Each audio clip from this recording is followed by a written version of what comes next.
Hello, everybody. Welcome to another episode on your favorite podcast, Inspiring Educators.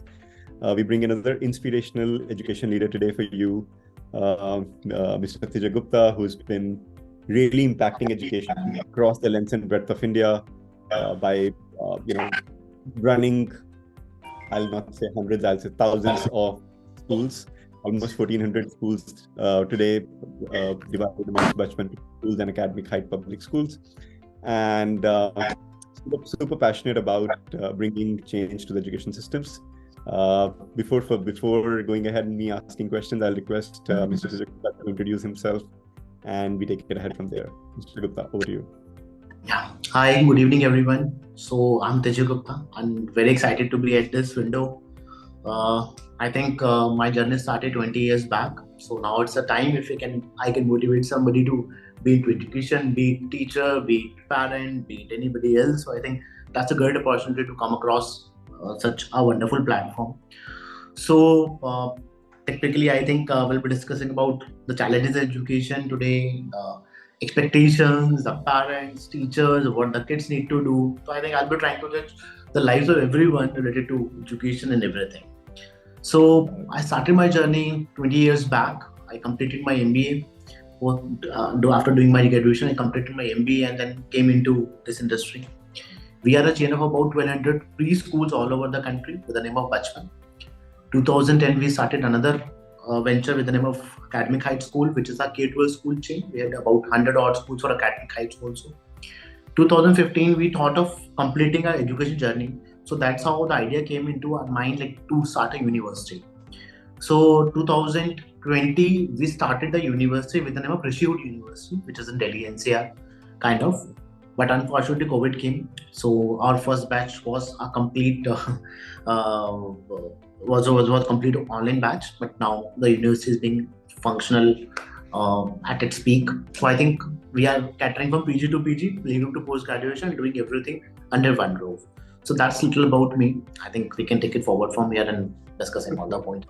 Oh, I didn't know about the Rishihood University part. Thank you so much for mentioning that. But the first question that I always love asking educators is, how did you decide to get into education? Like, was it like into family? Was somebody else already doing education? Or were you the one who thought that, no, let's start something in education and then build on that entire vision?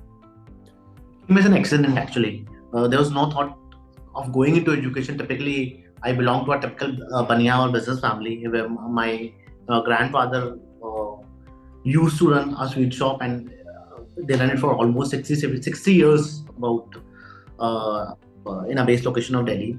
But somehow me and my brother, elder brother, thought of doing something in education. The chance came to us like when the kids in a family are looking for a preschool. I'm telling you about, say, 2001-2. And we're not able to find any good preschool within, in fact, entire Delhi. I'm not saying about vicinity, because at that time preschool culture was not there. I'll use the word culture because at that time, even in metro cities also, there were not much preschools. Forgot about tier 3, tier 4, tier 5. So that's how the idea came up. Like, we felt that there is a necessity of getting good preschools at least in the country, and that's how we started this chain.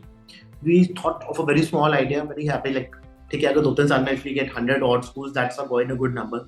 But by God's grace, today we are a big chain. In fact, India is one of the leading preschool chain. And every year we are catering about 3.5 to 4 lakh students, and with about 10,000 teachers within us, and say about 3 lakh odd parents with us. So I think the entire ecosystem is built upon a basic idea, but yes, it's split like anything. Wow. And when you started, and you mentioned that there was no trend about it, what were the first few initial challenges that you faced, and what were some of those roadblocks that you just can't forget about, things that you feel were the deciding factors or deciding pathways for you to continue your struggle and build such a huge Look, there were two kinds of struggles. First struggle is within the family. I told you, like, I belong to a typical business family. So why you're looking for a new business? We already have a settled business. My father used to have an export business at that time, and he used to go US, Australia, even 1980s, 90s. So there was always an inclination that you join the family business. Why are you looking for a new thing? So first thing is the acceptability of the family, and frankly, preschool culture, as I was mentioning, not there. So nobody seems like it will return quick money. It's preschool is not about money. It's about just a satisfaction even till today now.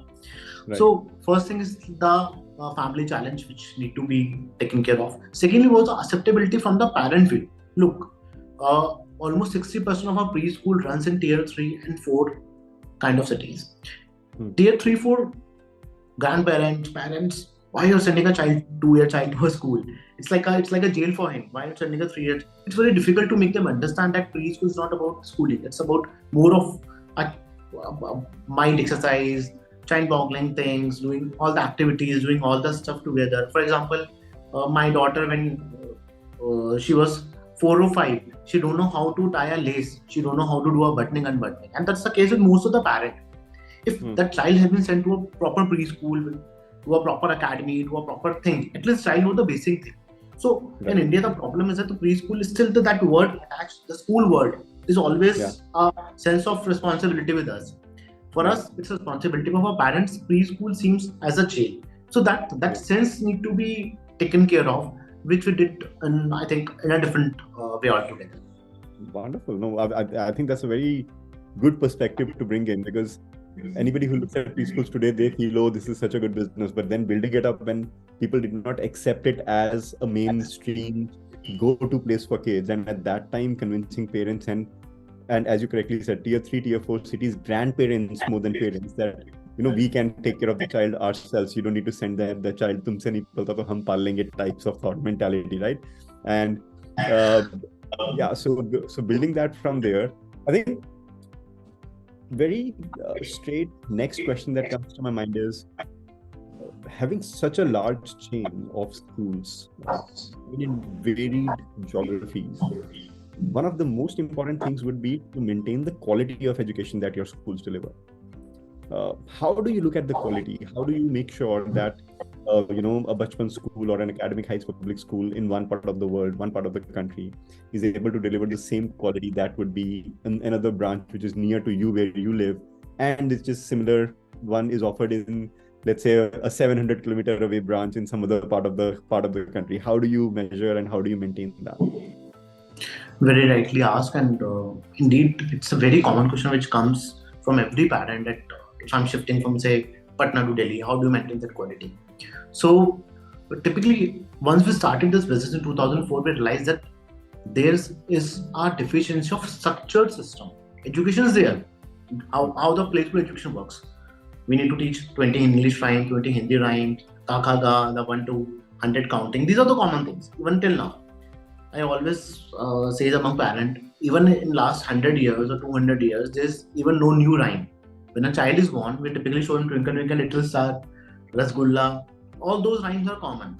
Shayad aapne nahi suna hoga, there's a new rhyme which is being introduced, right? And even there's a fixed counting, there's a fixed numbering, there's no fixed, there are fixed alphabets.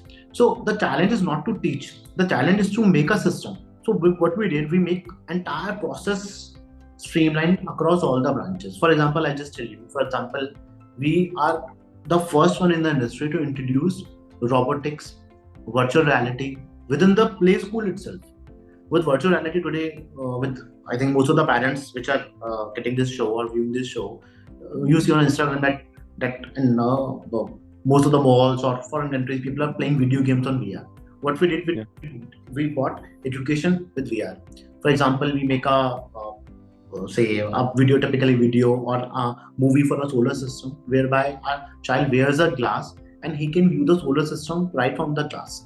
He can view all the planets, he can touch those planets, he can understand the distance between two planets. Same goes for zoo, same goes for Taj Mahal, same goes for typical airport tour, railway station. So we try to modernize the things, but making them easy. So we ease out the process. Same way for teachers training, we appoint teachers from head office only. We train them at their place only. Our team goes to different cities, states and train the teachers. Then we have a fixed curriculum, all the books, the manuals. Even for a single day, manual is being designed for the teachers by the head office only. For example, if you have to teach for 150 days in a year, every day you have a fixed curriculum. Every day you have a fixed worksheet. Every day, and this is being followed with the technology. For everything we are an ERP. When the ERP is in place, teachers putting up what they have taught today. what they have not taught today, tomorrow what activity they are going to do. And those feedback actually help. Those feedbacks actually helps. So that's how the entire process is being streamlined. That once we have streamlined the entire thing, the system goes on and on and on. So I think the core is that to get anything successfully done, our process, our discipline, our timetable, anything need to be done and everything need to be done. Beautifully put. And since you mentioned about teachers, I would love to know, when you said you do the hiring and the training part of it, of the teachers centrally, and even if it's for a franchise school, you usually are a part of the training and the hiring part of it. So what does academic high school? So I'll talk about K-12 first, and then we'll come to preschool, because again, very different requirements, very different teacher requirements. So you mentioned some 100+ academic high schools now. What do you as an individual and as a group look for in a teacher when you have to hire teachers for your K-12 schools? If I'll answer it in one word, I say passion. I think to be an educator, the passion is the most important thing. Unfortunately, in India, teacher salary are the lowest one. Teacher salary are the lowest one. Even in some of the schools, you won't believe, in our country, unbelievably, maids are getting better salary than the teachers. Yeah, I agree. And hiring a maid is more difficult. Hiring a teacher is much more easy. Got it. I think what I'm trying to make a point that in our country, teachers doesn't carry that value. What we have in Western countries or the European countries or the American countries. So this is a part of our system. This is a lacking of our system. What we try to do with the hiring, with the processes, with the built-up part, that we try to train them that once they passes from academic high schools, once they go from academic heights, they have the skill set with them. It is important to make them all-rounder. Okay, you find a chemistry teacher, you find an English teacher, that's very easy. But how to make that efficient teaching, that kids follow that process? I think every one of us has a favorite teacher, and it's favorite not because they are teaching well, it's because of the process they are following, the process of how they're making any subject interesting or understanding. So academic height focuses on the skill set rather than going for the subjectual part, or because that's what teacher knows. He or she knows how to teach a math. He or she knows how to teach a formula. But how to deliver it to the students so that they could get connected to the classroom. I think that's the formula we implemented, and that's how we make the thing more interesting. Got it. So are there any secret questions that you have in your kitty that kind of become the deciding questions for you, that if somebody answers this question wrong, I know this person might not be able to do good in the classroom, or if somebody answers this one question correct, I know this person might be a good teacher.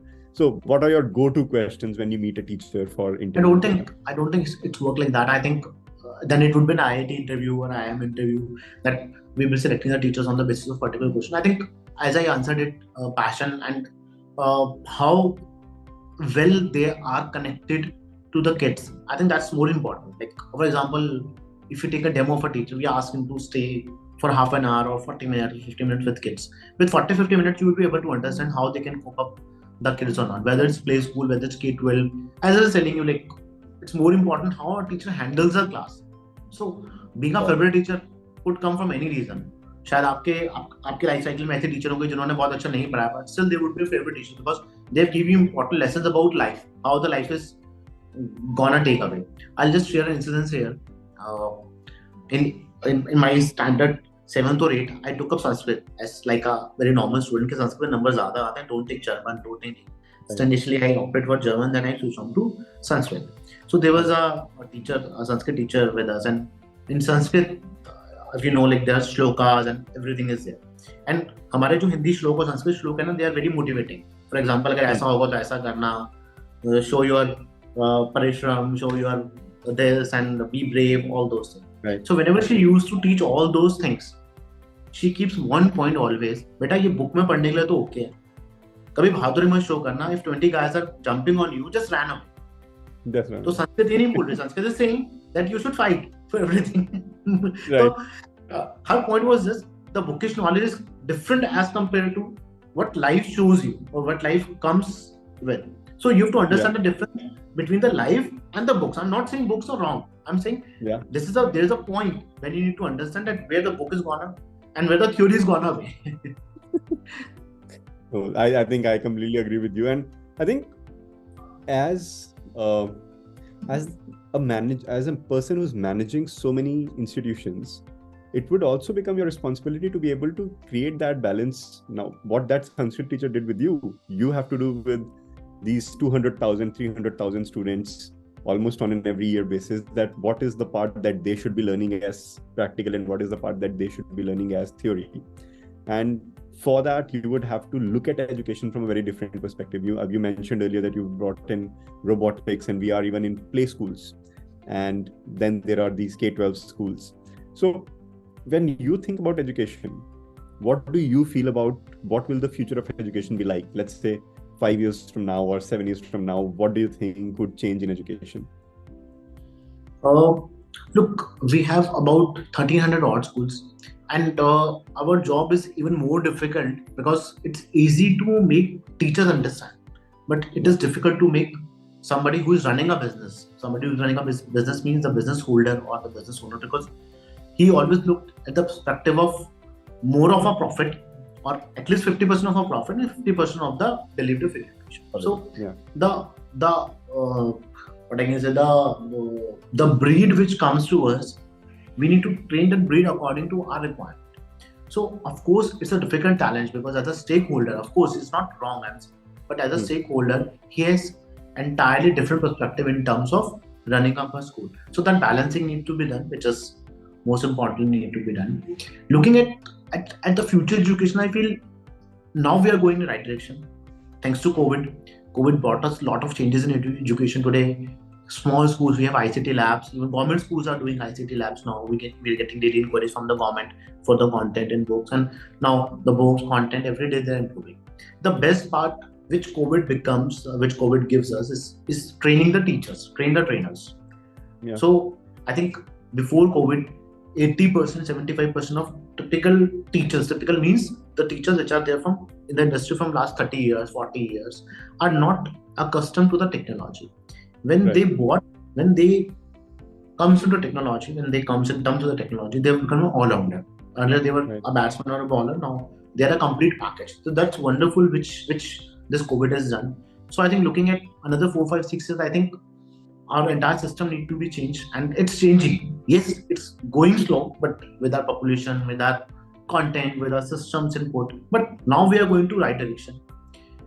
I always believe we never need to compete with China, with Finland. We have our own entire different system. Day before yesterday, this is an important statement. Day before yesterday, I was talking to somebody who is not from education. He's a pure sales guy. He was saying a very simple thing. We always learn what Western culture is doing. We never understand why they are doing it. Just for example, he talked about the jeans. The jeans are in fashion right now. But how jeans was introduced? Actually, I never knew this. So he told me that jeans was introduced in factories for laborers, so that they are working day and night, 24 hours, 36 hours, so that their clothes might not get dirty. But we have changed into India. Actually, as per Indian weather, this is not at all recommended. It's okay once in a week, when you're going for a shopping, when you're going for a lunch, maybe when you're going with family. But now we are using it in offices. But as per our weather, it's not suitable to body. So what we're learning everything from them, but we are not understanding that why they are doing this. So what's the objective of that? As a parent, if as a teacher, if as an educator, we can understand the requirement of our system. Our system needs culture, our system needs beautiful education, our system needs more appreciation, our system needs more discipline. Once those comes into education, I think this can come into beautiful result. Wonderful. And you mentioned that teachers play an important role in talking to teachers is easier, but then talking to the owners or the franchise runners or people who are investing in education, that might become a bigger challenge when it comes to future of education. You as the management of the entire chain would be able to look at the future, newer technologies. I'm sure you would be visiting these conferences around the world to look at what's new in the education. And while you do all of that, the school owners would say, how can we minimize our expenses and increase our profits, but we also become future looking. So I think what critically then becomes a defining point is how well the teachers can handle that. And I'm just going to also connect it to something that you said earlier, that finding a teacher is much more easier than finding support staff today. And is it true that finding a skilled teacher is easier than finding a support staff, or finding any teacher, anybody who wants to become a teacher, is easier than a support staff? And then how do we connect all of these things, that if the person is not skilled, how do we train them for the future? Look, today I was talking to one of my juniors. I was saying, like, everything is a process and everything need to be taken step one, step two kind of. So nobody comes with a definite skill, right? Somebody will come with a normal skill set. For example, if you appoint an office boy, he might be able to run bicycles, everything like that, right? But he doesn't know how to handle the office document. He doesn't know how to attend a call. You need to train him up if you want a different set of perspective. It's same like any sports. Any sports person comes with a basic training, but to get into that team, he need to be trained, and that always takes a time. I think we are going through a cricket World Cup at this moment, and we can understand how India is performing. That's a process. It's not a one day, like they've started performing day night ke match aaya and then it's World Cup and you know about it. It's a process which is being done from last 2 years or 3 years, that this is your specific role, what we have to do. Then maybe out to get these 10 wins, they might have lost 5, 6, 10, 20 matches. We don't know about it. So that's a process. That's how the teacher is going to work. We ask for a basic qualification. For example, a preschool teacher need to be NTT or B.Ed. Then the skill set need to be bought by us. What skills you need to be as a teacher? Yes, passion should be there, but skill we need to take with time. And believe me, the problem with our country is that if we talk about shortcomings or the challenges, that we don't have any fixed process from the government side also for education, for syllabus. For example, even with new NEP, the central government says that state government have a role, right? So every state government is twisting the NEP as per their comfort. Unfortunately, in India, education is still a very big vote bank, and you know what I'm talking about. So education, hospital, so they are not being monitored in the way it should be. Whereas in other countries, there is a fixed standard. You go to any province in China, you will get the same school, you will get the same syllabus, you will get the same books. In India, it doesn't work like that. So again, that skill set need to be changed according to the situation, according to the kids. A tier 4 child can't be compared to a tier 1 because they don't have that exposure. I'm not saying child is weak, I'm saying they don't have that kind of exposure. So if the exposure is not there, any small city doesn't have airport, how you can expect a child to know the difference between an aeroplane, plane, Airbus or a jumbo bus, because they've never seen it, right? So that's my point. Like, skill need to be bought with time and with curriculum and with all those trainings. Oh, got it. Oh, that's really great. So one last question, and I usually ask all the education leaders for this. It's a request from my side that I would love if you could give a message to the teachers around the world, around the country, sharing with them why teaching is such an important profession, and why why you would or what you would want them to do to continuously grow as teachers, and why should they be growing? Right.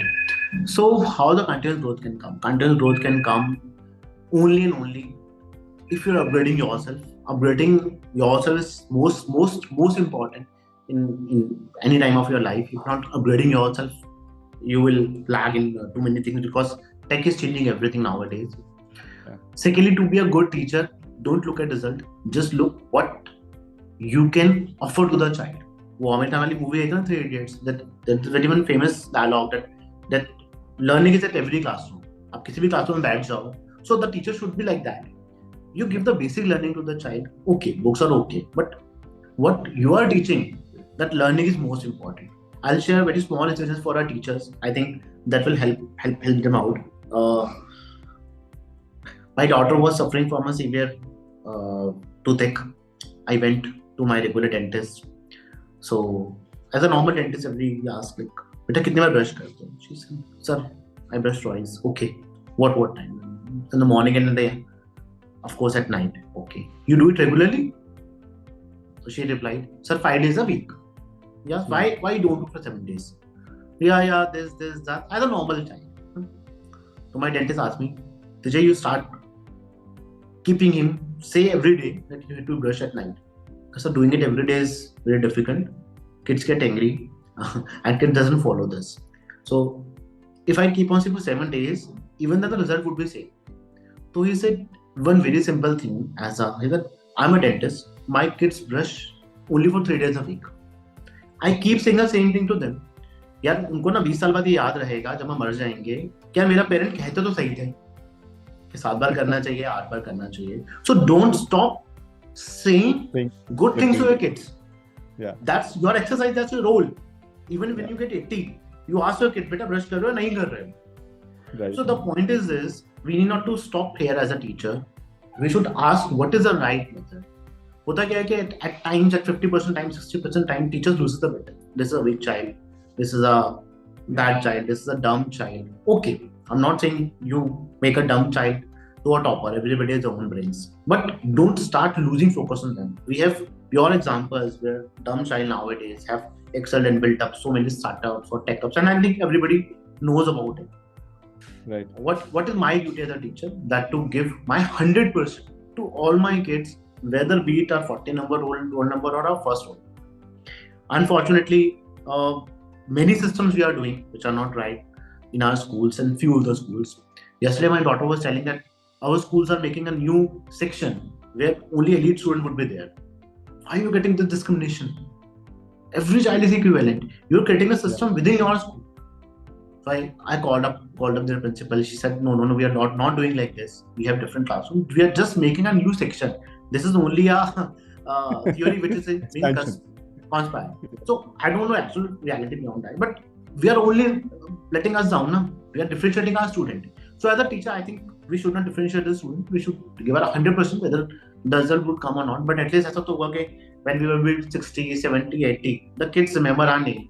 That this was a teacher and she keep on telling this and that. Oh, that's wonderful. No, that's beautiful. So as teachers, if we can do things the right way and we can do the right things while we do it the right way, the students will remember us. And I think that's what is the teacher's biggest learning and biggest earning, when a graduate meets you after such a long time. Yes. And I think Mr. Tijay has really emphasized and reiterated that point for all of us.